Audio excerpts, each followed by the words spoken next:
Cancer को लेके सबसे बड़ा मिथ क्या है? सबसे पहला मिथ ये है कि कैंसर का इलाज नहीं हो सकता।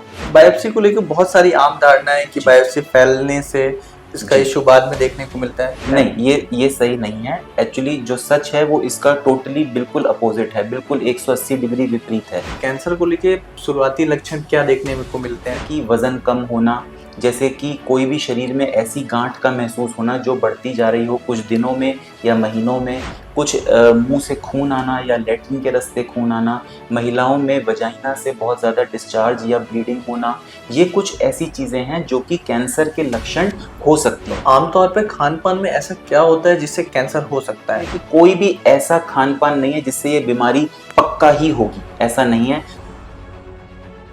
नमस्कार, मैं ऋषभ द्विवेदी और आप देख रहे हैं हेल्थ वेल्थ टुडे। आज हमारे साथ हैं डॉक्टर रजत बजाज जी। और रजत बजाज सर फोर्टिस हॉस्पिटल में डायरेक्टर और यूनिट हेड हैं ऑन्कोलॉजी डिपार्टमेंट के, और सर कैंसर के मशहूर डॉक्टर हैं। आज हम कैंसर पे और कैंसर से जुड़ी हुई बातों पे विस्तार से चर्चा करेंगे। कैंसर को लेकर सबसे बड़ा मिथ क्या है? मतलब लोगों के बीच आम धारणा है कि कैंसर होने से क्या क्या लक्षण होते हैं और उनको कैसे कैसे उनको बचाव करना है। जी, देखिए, कैंसर या कर्क रोग आजकल हमारे समाज में एक ऐसी बीमारी है जो काफ़ी प्रचलन में है और हमारे पास बहुत केसेस हैं जो पिछले 3 या 4 साल में बढ़े हैं। कैंसर के बारे में बहुत सारी मिथ्स हैं जो हमारी सोसाइटी में हैं। जैसे कि सबसे पहला मिथ ये है कि कैंसर का इलाज नहीं हो सकता। ये एक गलत धारणा है। कैंसर जैसे कि और बीमारियां होती हैं उसी की तरह स्टेज पे डिपेंड करता है। अगर हम एक पहली, दूसरी या तीसरी स्टेज तक भी आते हैं डॉक्टर के पास और एक पूर्ण तरीके से इलाज लेते हैं तो इसका इलाज संभव है और पूरी तरीके से कैंसर का इलाज हो सकता है, जिसको हम इंग्लिश में क्यूरेटिव इंटेंट बोलते हैं। दूसरा भ्रम ये माना जाता है कि अगर हम बायोप्सी करते हैं, क्योंकि हमें एक गांठ पता लगती है तो हम मरीज को बोलते हैं कि आपको एक नीडल का टेस्ट कराना पड़ेगा ये पता करने के लिए कि ये गांठ कैंसर की है या कोई और भी कारण हो सकता है। बायोप्सी को लेकर बहुत सारी आम धारणाएं कि बायोप्सी फैलने से इसका इशू बाद में देखने को मिलता है। क्या ऐसा ये नहीं, ये सही नहीं है। एक्चुअली जो सच है वो इसका टोटली बिल्कुल अपोजिट है, बिल्कुल 180 डिग्री विपरीत है। सच्चाई ये है कि जब हमें कोई गांठ सीटी स्कैन पे या पेट स्कैन पे पता लगती है तो उस गांठ का बहुत सारे कारण हो सकते हैं। मान लीजिए गले में गांठ या छाती में गांठ, उसका हमें अगर पूर्ण तरीके से कारण पता करना है या उसकी वजह पता करनी है तो हमें एक टुकड़े की जांच करनी पड़ेगी, उसको हम बायोप्सी बोलते हैं। उसी से हम कुछ बिल्कुल माइक्रोलीटर के सेल्स लेते हैं और सेल्स लेने के बाद उसको लैब में टेस्ट करके ये पता लगाते हैं कि ये बीमारी किस प्रकार की है। और अगर कैंसर है तो कैंसर के भी आगे बहुत प्रकार होते हैं, जो कि जनता को समझना है कि जब तक डॉक्टर बीमारी को ठीक से समझेगा नहीं तो वो आपका सिर्फ ऐसा इलाज करे जो अंधेरे में तीर मारने योग्य हुआ तो वो कोई भी नहीं चाहेगा, क्योंकि ये एक संगीन बीमारी है। जैसा मैंने कहा कि पूर्ण रूप से ठीक होने वाली है अगर इसका पर्याप्त इलाज मिले। तो उसको देखते हुए अगर हम प्रॉपरली बीमारी को समझेंगे तो ही हम एक सबसे उत्तीर्ण इलाज मरीज को दे पाएंगे। इसके लिए हम बायोप्सी को रिकमेंड करते हैं। कैंसर को लेके प्रारंभिक लक्षण क्या होते हैं? मतलब शुरुआती लक्षण क्या देखने को मिलते हैं कैंसर को लेके, जो उसको पता चले कि उसे कैंसर जैसी बीमारी हो सकती है या उससे प्रिवेंशन ले सके? जी, बहुत अच्छा सवाल है ऋषभ जी। देखिए, क्या होता है कि कैंसर एक बीमारी है जिसके अंदर जो लक्षण होते हैं शुरुआती वो और बीमारियों को भी मिमिक कर सकते हैं। जैसे कि वजन कम होना, जैसे कि कोई भी शरीर में ऐसी गांठ का महसूस होना जो बढ़ती जा रही हो कुछ दिनों में या महीनों में, कुछ मुंह से खून आना या लैट्रिन के रास्ते खून आना, महिलाओं में वजाइना से बहुत ज़्यादा डिस्चार्ज या ब्लीडिंग होना, ये कुछ ऐसी चीज़ें हैं जो कि कैंसर के लक्षण हो सकती हैं। इसका मतलब ये नहीं है कि किसी को अगर ये हो रहा है तो ये कैंसर ही है, लेकिन आपको अपने डॉक्टर से जांच करके पता लगाना चाहिए कि क्या ये कैंसर हो सकता है या नहीं। कुछ और भी बीमारियां हैं जिनके यही लक्षण होते हैं, बट वो उम्र पे भी डिपेंड करता है, ये भी डिपेंड करता है कि मरीज स्मोकिंग करता है या नहीं। तो ये सब चीजें मिलाकर ही हम कैंसर के शुरुआती लक्षण के बारे में बता पाते हैं। जैसे उस मरीज को जब शुरुआती लक्षण दिखते हैं तो उसके पास उसको कौन सी जांच करानी चाहिए कि उसे और ज्यादा क्लियर हो कि उसे कैंसर है कि नहीं? जी, पहली बात ये भी जो भी सारे लक्षण हमने बताए इसको अगर किसी को या किसी के परिजनों में है तो घबराने की बात नहीं है। आपको बाहर आकर निकटतम डॉक्टर से मिलना चाहिए और अपने पूरे लक्षण के बारे में बताना चाहिए। उसके बाद ये भी जरूर बताना चाहिए कि क्या कोई एडिक्शन, स्मोकिंग या अल्कोहल की कुछ हिस्ट्री है या नहीं है। उन सारी चीजों को मद्देनजर रख के ही डॉक्टर कुछ जांचों के बारे में आपको बताते हैं। उन जांचों में शुरुआती में छाती का एक्सरे हो सकता है, सीटी स्कैन हो सकता है, अगर कोई गांठ दिखती है तो जैसे मैंने कहा उसकी बायोप्सी हो सकती है। कुछ केसेस में हमें एक रंगीन सीटी स्कैन, जिसको पेट स्कैन बोलते हैं, वो भी कराना पड़ता है। अमूमन ये जांचों से ही हमें पता लगता है कि जो हम अपना जो लक्षण देख रहे हैं वो लक्षण इस बीमारी के हैं या नहीं। सर कैंसर के कितने प्रकार होते हैं और भारत में ऐसे कौन से कैंसर देखे जाते हैं जो सर्वाधिक होते हैं? जी, बहुत ज्यादातर। अच्छा सवाल है ऋषभ जी। तो जब तक जनता इसके बारे में जानेगी नहीं तब तक उसको ये नहीं पता लगेगा कि हमें किन किन कैंसर से बचाव रखना है। जी। तो इसका जवाब हम पुरुषों और महिलाओं में सेग्रीगेट करके आपको देंगे। अगर हम पूरे वर्ल्ड की बात करें तो पुरुषों में सबसे अत्यधिक मिलने वाला कैंसर है लंग कैंसर, और अगर हम महिलाओं में बात करें तो ब्रेस्ट या स्तन का कैंसर, और अगर हम इंडियंस में बात करें तो पुरुषों में सबसे ज्यादा है माउथ का कैंसर या थ्रोट का कैंसर, बिकॉज तंबाकू का सेवन हमारे देश में काफी होता है। और महिलाओं में बात करें तो ब्रेस्ट का कैंसर या स्तन का कैंसर ही है। उसके अंदर बिल्कुल सेकंड नंबर पे जो आता है वो है बच्चेदानी के मुंह का कैंसर, वो भी महिलाओं में बहुत कॉमन है। आपने सुना होगा कि एक पहली बार कैंसर की वैक्सीन आई है जिसको हम सर्वाइकल कैंसर वैक्सीन बोलते हैं, वो इंडिया में अवेलेबल है। बच्चेदानी के मुंह के कैंसर से महिलाओं को वो वैक्सीन लेनी चाहिए जिससे वो बचाव कर सकें। सर भारत देश में जैसे तंबाकू और स्मोकिंग का कल्चर बहुत ज़्यादा बढ़ता जा रहा है और पुराने पुराने में भी आ रहा है, तो क्या ये जो जेनेटिक कैंसर होते हैं इसको इफेक्ट करते हैं? मतलब जी, तो देखिए कैंसर होने के कुछ कारण होते हैं। हाँ। सब लोगों में कैंसर अगर हो रहा है तो सिर्फ कारण की वजह से हो रहा है ऐसा नहीं है, लेकिन जिन कारणों के बारे में हम जानते हैं उन कारणों से अगर हम बचाव रखें तो हम कैंसर को बचा सकते हैं, because prevention is better than cure, एक अंग्रेजी की कहावत है। तो अब अगर हम कैंसर की कॉजेज की बात करें कि क्यों ऐसा होता है, तो सबसे पहला होता है पर्सनल कॉजेज। पर्सनल कॉजेज में आता है एडिक्शन, मेरे क्या स्वभाव हैं, तो उन स्वभाव में स्मोकिंग, धूम्रपान, तंबाकू का सेवन, मदिरा का सेवन, ये सब चीजें सबसे ज्यादा अफेक्ट करती हैं और किसी व्यक्ति को कैंसर की तरफ ले जाती हैं। बहुत सारे और भी बीमारियों की तरफ, बट कैंसर की तरफ भी ले जाती हैं। इसके अलावा एक और कारण होता है जो 10 से 15% लोगों में ही मिलता है, बट बहुत जरूरी है, उसको बोलते हैं जेनेटिक कॉजेज या अनुवांशिक कारण। इसका मतलब ये हुआ कि परिवार में ही माता को, पिता को या ग्रैंड पेरेंट्स को ये बीमारी थी और उस वजह से उनके शरीर में कुछ जेनेटिक कारण बन रहा है जिसकी वजह से कैंसर आ सकता है। तो इनके अलावा कुछ और भी कारण है, जैसे कि खान पान हो गया, जैसे कि पॉल्यूशन हो गया। ये सब चीजें शायद हमारे हाथ में उतनी नहीं है, लेकिन जो स्मोकिंग, अल्कोहल और जेनेटिक कारण है इनके बारे में हमें बहुत अच्छे से समझ होनी चाहिए ताकि हम अपने ही बारे में इसको जान के बचाव कर सकें। सर आपने खान पान बोला, तो आमतौर पे खान पान में ऐसा क्या होता है जिससे कैंसर के लक्षण हो सकते हैं या कैंसर हो सकता है? मतलब जी। अपने डेली रूटीन में हम ऐसा क्या ना खाएं या ऐसे किन चीजों से बचें जिससे कैंसर से बचा जा सके? जी, ये बहुत अच्छा सवाल है और देखिए बहुत सारे इस पे सोशल मीडिया में चीजें अवेलेबल हैं जिसमें से ज्यादातर एक मिथ्या है। तो जी। वो भी मैं बताना चाहूंगा अपने दर्शकों को कि आपको समझना है कि सिर्फ एक ऑन्कोलॉजिस्ट ही आपको प्रॉपर तरीके से बता सकते हैं कि एक्चुअल में क्या ऐसे खान पान है जिनसे ये बीमारी हो सकती है। तो पहली बात ये है कि कोई भी ऐसा खान पान नहीं है जिससे ये बीमारी पक्का ही होगी, ऐसा नहीं है। तो डर का माहौल नहीं रहना चाहिए, पहली बात। दूसरी बात ये जरूर है कि कुछ ऐसे पदार्थ हैं जिनसे ये बीमारी ज्यादा होने की संभावना है, उनसे हमें बचना चाहिए। अब अगर हम खान पान की बात कर रहे हैं तो ये तो जाहिर सी बात है कि हम बात कैंसर की सिर्फ फूड पाइप की, मतलब जो ईसोफेगस होता है, या पेट की या आंतों की ही करेंगे, और बाकियों में उतना ज्यादा डायरेक्ट रिलेशन नहीं है।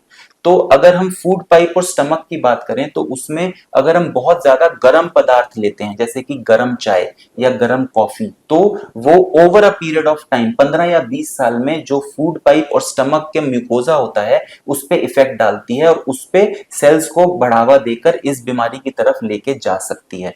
आपने सुना होगा कि नॉर्थ ईस्टर्न स्टेट्स में और नॉर्थ स्टेट जैसे कश्मीर में बहुत ज्यादा लोग गर्म चीजों का सेवन करते हैं, तो उसमें फूड पाइप और स्टमक के कैंसर ज्यादा मिलते हैं।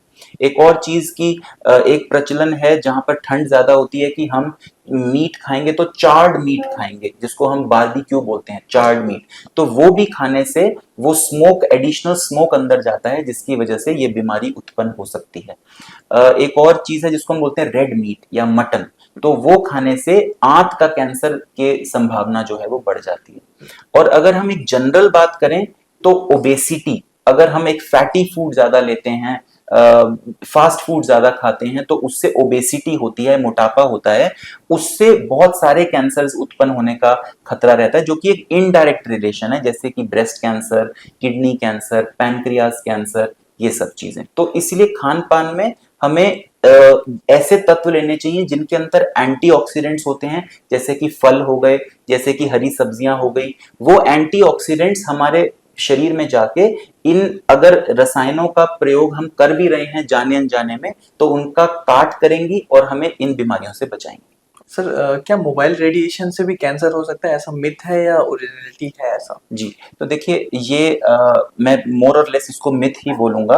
अगर हम बात करें कि मोबाइल रेडिएशन जब हम यूज करते हैं अपने कान में, तो हमें जो उसमें एक्सपोजर हो रहा है रेडिएशन का, वो ब्रेन को हो रहा है, ठीक है ना।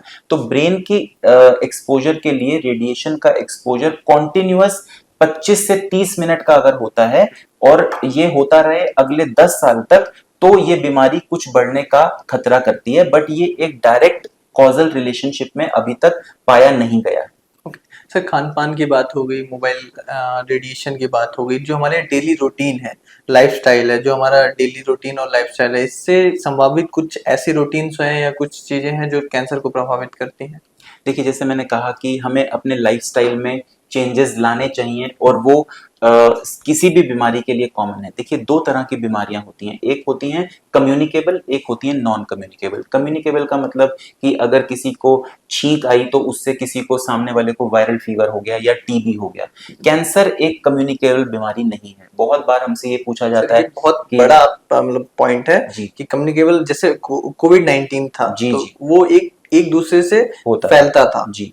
कैंसर बिल्कुल भी ऐसी बीमारी नहीं जी। है। कैंसर एक नॉन कम्युनिकेबल बीमारी है, जिसमें एक व्यक्ति से दूसरे व्यक्ति को, परिजनों से मरीज से परिजनों को ऐसा नहीं होती है ये बीमारी। अगर ऐसा होता तो कैंसर का डॉक्टर तो हमेशा एक स्पेस सूट में रहता, ऐसा नहीं होता है, ठीक है ना। तो हमें ये देखना है कि कैंसर एक नॉन कम्युनिकेबल डिजीज है। नॉन कम्युनिकेबल डिजीज में बहुत इंपॉर्टेंट रोल आता है लाइफस्टाइल का। तो लाइफस्टाइल के अंदर हमें अपना वजन को कंट्रोल में रखना चाहिए, हमें व्यायाम करना चाहिए, मैंने खान पान के बारे में आपको बताया। ये सब चीजों से ही कैंसर का बचाव हो सकता है। अपने पर्सनल एडिक्शन से आपको रोकना है, और अगर कोई जेनेटिक कॉज है तो उनके बारे में टाइम से पता लग जाए, ताकि हम एडिक्वेट स्टेप्स ले सकें। इससे ही हम कैंसर का बचाव कर सकते हैं।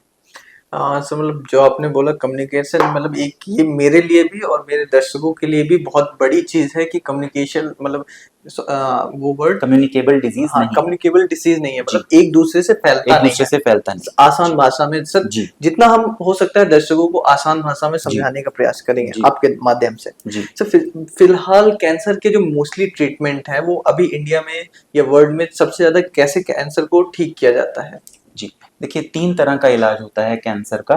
एक होता है ऑपरेशन, एक होता है कीमोथेरेपी, और एक होता है सिकाई या रेडिएशन। ओके। 3 तरह के ही डॉक्टर हैं कैंसर के। एक हैं ऑपरेशन के डॉक्टर, जिनको हम बोलते हैं सर्जिकल ऑन्कोलॉजिस्ट, एक हैं कीमोथेरेपी के डॉक्टर, जिनको हम बोलते हैं मेडिकल ऑन्कोलॉजिस्ट, और एक हैं रेडिएशन के डॉक्टर या रेडिएशन ऑन्कोलॉजिस्ट। अब इन 3 तरह के डॉक्टर का एक समावेश लेके टीम एफर्ट होता है, जिससे कैंसर का इलाज होता है। इसीलिए जिस भी हॉस्पिटल में, इंस्टीट्यूट में ऑन्कोलॉजी विभाग होता है, उसमें एक ट्यूमर बोर्ड होता है। ट्यूमर बोर्ड में हम सारे केसेस डिस्कस करते हैं, जिससे हम उन केसेस के बारे में ये पता लगाते हैं कि किस पद्धति का इस्तेमाल करके हम उस बीमारी का अच्छे से कंट्रोल करके ट्रीटमेंट कर सकते हैं।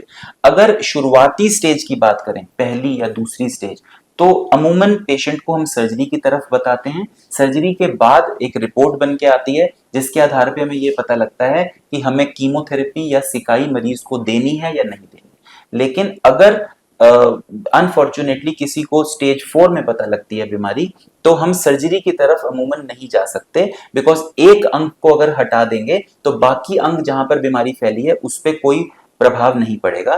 तो हमें कुछ ऐसे तत्व देने हैं जो कि खून में जाएं, और वो खून में जाके, बिकॉज वो हर सेल्स में जा चुकी है बीमारी, तो खून में जाएगी तो वो बीमारी को श्रिंक करेगी तो मरीज ठीक होंगे। तो खून में जाने के दो तरीके हैं, एक तो खाने वाली चीजें जो कि पेट से एब्जॉर्ब होंगी और खून में जाएंगी, और एक नस के जरिए। तो इन खून में जाने वाले तत्व में मेडिकल ऑन्कोलॉजिस्ट या तो कीमोथेरेपी या हार्मोन थेरेपी, और आजकल कुछ नई टेक्निक्स आ गई हैं जिनको हम बोलते हैं इम्यूनोथेरेपी एंड टारगेटेड थेरेपी। ये सब देकर स्टेज 4 के कैंसर का भी बहुत अच्छे से इलाज संभव होता है। और दर्शकों को एक बात मैं बताना चाहूंगा कि अगर आपको कैंसर है तो सबसे पहले आप मेडिकल कंसल्टेशन, मतलब अगर आप नहीं है या आपको लक्षण आ रहे हैं तो सबसे पहले आप अपना टेस्ट कराइए, डॉक्टर से कंसल्ट करिए प्रॉपर, किसी के बात पे नहीं आइए, सोशल मीडिया पे वीडियोस पे नहीं आइए, जो डॉक्टर कह रहे हैं वो उसको सबसे पहले फॉलो करिए। सर आपने एक वर्ड कहा इम्यूनोथेरेपी,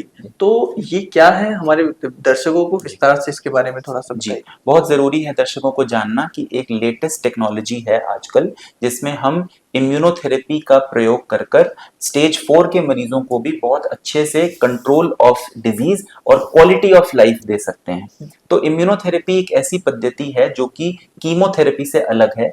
इम्यूनोथेरेपी दी कैसे जाती है, ये कुछ ऐसे पदार्थ होते हैं जो कि ग्लूकोज की बोतल में डाल के नस के जरिए चढ़ाए जाते हैं। डे केयर में ही इनको दिया जाता है, 2 से 3 घंटे का एक इन्फ्यूजन रहता है, और उसके बाद मरीज की डिस्चार्ज कर दिया जाता है, और या तो 2 हफ्ते बाद या 3 हफ्ते बाद इसका एक दूसरा सेशन होता है।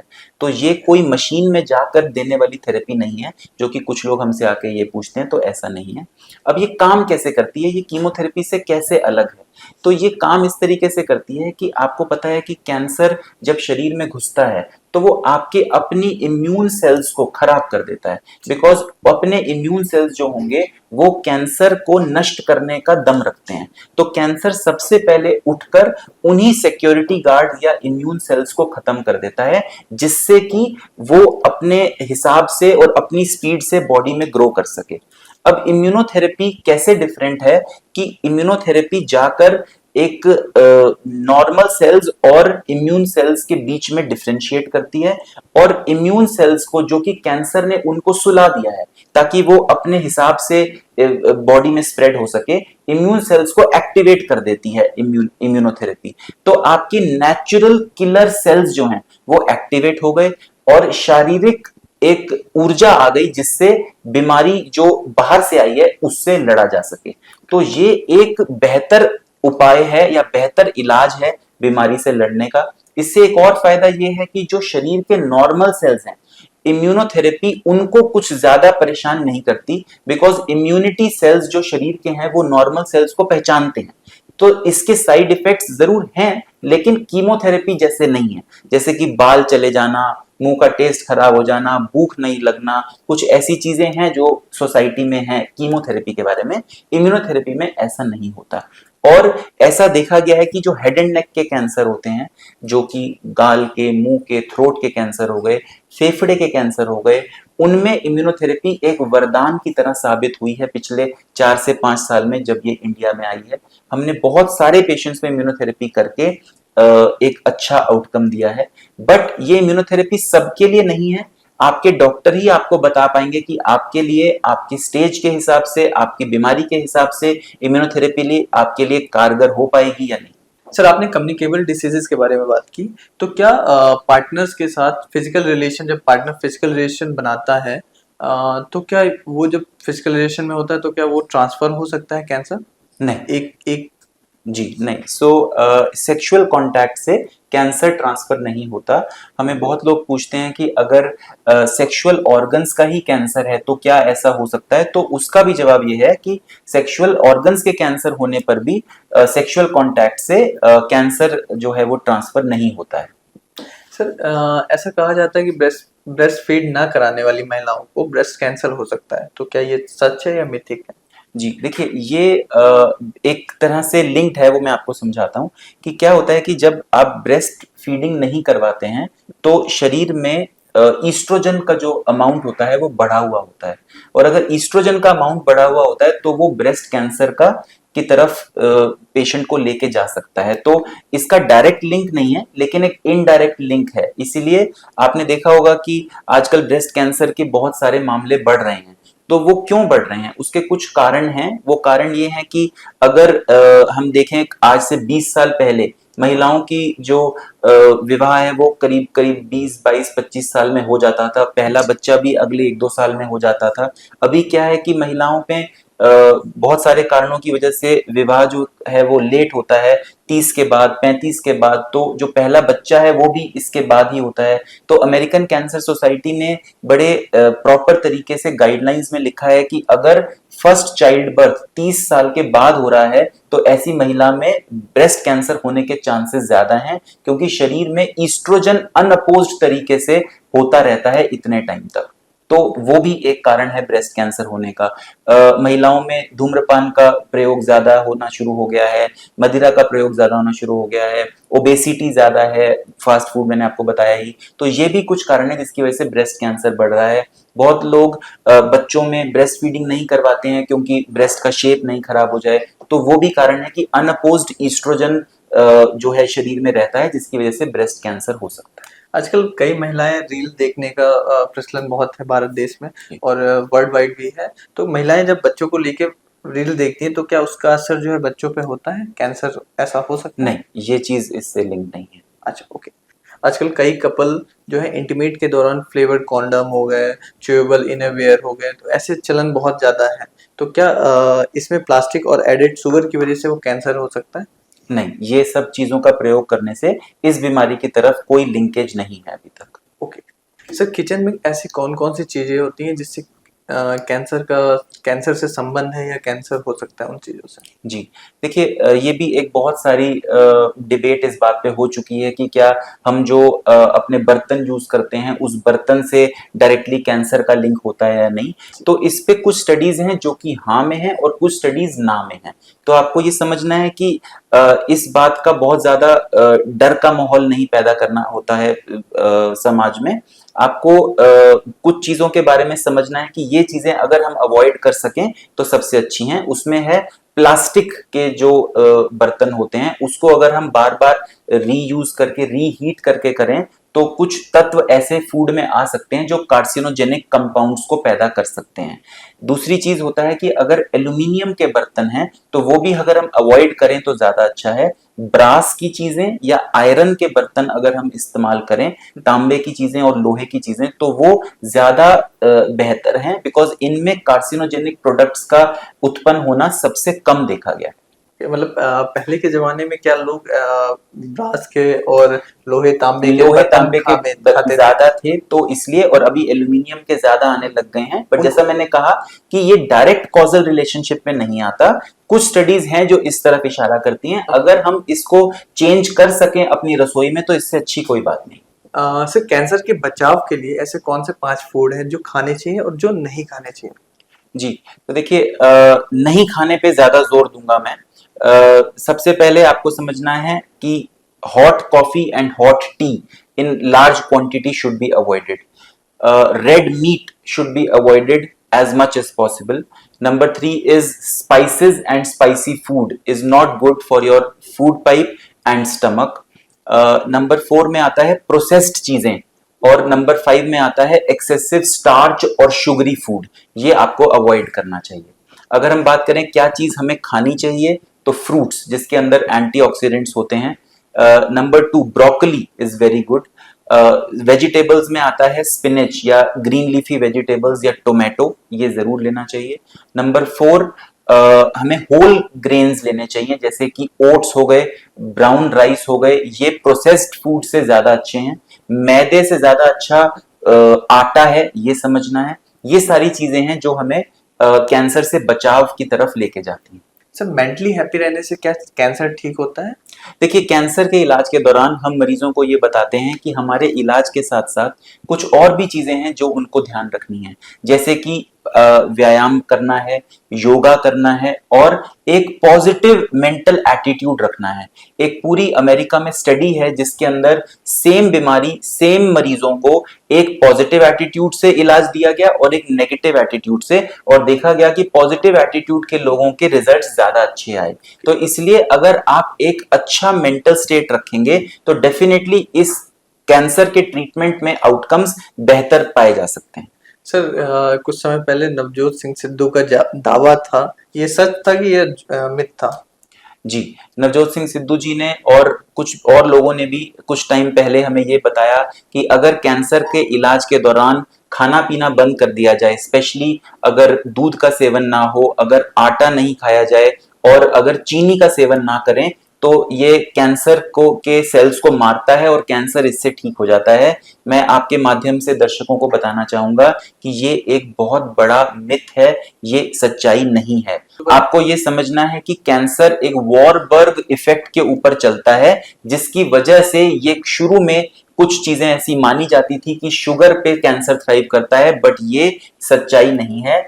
आपको सच्चाई ये है कि जब हम कैंसर का इलाज कर रहे होते हैं तो हमें एक न्यूट्रिशियस डाइट लेनी चाहिए, जिसके अंदर आहार में आटा, चावल, जो शुगर होती है, चीनी, ये सब होनी चाहिए, ताकि आप अपना शारीरिक जो मास है, जो शारीरिक वजन है, जो पोषण है, उसको ठीक रख सकें, ताकि जो इलाज के कुछ थोड़े बहुत भी दुष्प्रभाव हो रहे हैं वो ना हो। डॉक्टर प्रॉपर टाइम से आपको दवाई दे सकें, प्रॉपर डोजेस में दे सकें और आप इलाज को अच्छे से टॉलरेट करके अच्छा आउटकम प्राप्त कर सकें। जो उनका दावा था उसमें कोई साइंटिफिक सच नहीं है। उनकी वाइफ ने भी प्रॉपर ट्रीटमेंट लिया है कैंसर का, जिसमें उन्होंने खुद बोला कि हमने सर्जरी भी करवाई, कीमो भी कराया, रेडिएशन भी कराया। हाँ, कुछ तत्व ऐसे हैं जो मैंने अपने इंटरव्यू में भी बताया कि वो लेने से हमें और बेहतरी मिल सकती है, लेकिन इन तत्व का सेवन ना करने से कुछ कैंसर में बेहतर इलाज मिलेगा हमें, ऐसा नहीं है, और आपको इन सब मिथ्या से बचना चाहिए। जो डॉक्टर साहब ने बताया कि इन दावों की कोई परखता नहीं है, कोई टेस्ट नहीं है, लेकिन जो रियल डॉक्टर कंसल्टेशन है वही सबसे फायदेमंद है और वही सबसे रियल है। तो आप डॉक्टर को कंसल्ट जरूर करें अगर आपको कैंसर जैसी कुछ भी समस्याएं दिखती हैं या उनका टेस्ट करा के आपको कोई भी लक्षण दिखते हैं, तो आप डॉक्टर से कंसल्ट जरूर करें और किसी भी दावे में ना आए। सर मोटा अनाज जैसे मिलेट्स हो गए, तो इसको खाने से कैंसर से बचा जा सकता है? जी, तो जैसे प्रोसेस्ड फूड्स होते हैं जिनके अंदर मैदा जैसी चीजें आती हैं, अगर हम मोटा अनाज ले रहे हैं जैसे कि बाजरा हो गया, ज्वार हो गया, आटा हो गया, तो ये सेवन हम अगर ज्यादा करते हैं तो हम इसका डायरेक्ट मतलब है कि मैदे का सेवन कम कर रहे हैं। तो इससे हमारे शरीर में कार्सिनोजेनिक प्रोडक्ट्स कम जा रहे हैं और इससे हम इस बीमारी से बच सकते हैं। तो सर आपका आज बहुत बहुत धन्यवाद हमारे हेल्थ वेल्थ टुडे के साथ जुड़ने से। आपका कैसा अनुभव रहा हेल्थ वेल्थ टुडे के साथ, आप एक बार ब्रीफ करिए। जी, देखिए, हेल्थ वेल्थ टुडे की एक बहुत अच्छी ये समाज सेवा है कि जिसमें वो डॉक्टर्स को एक प्लेटफॉर्म दे रहे हैं कि वो अपनी बात अपनी जनता तक रख सकें। ये ऐसे माध्यम है जिससे आप डॉक्टर से डायरेक्ट रूबरू हैं और आपको कोई और अनवैलिडेटेड मीडिया का सहारा नहीं लेना पड़ रहा है अपने सवालों की जानकारी लेने के लिए। ये एक जायज बात है कि हर बीमारी के वजह से अंदर एक उत्सुकता जागृत होती है कि आपको कुछ सवाल आ रहे हैं मन में और उनका जवाब चाहिए, और जाहिर सी बात है सबके हाथ में फोन है और वो फोन का इस्तेमाल करके कुछ जानकारी निकालना चाहते हैं। ये जानकारी वैलिडेटेड सोर्स से भी आ सकती है और अनवैलिडेटेड सोर्स से भी।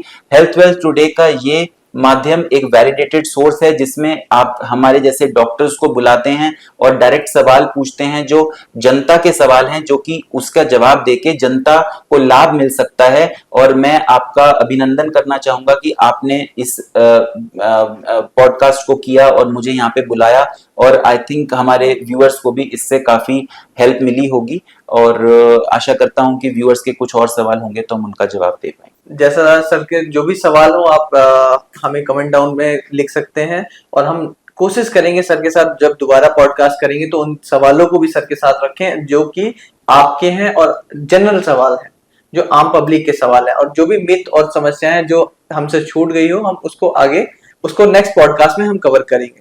Thank you so much. Thank you so much sir.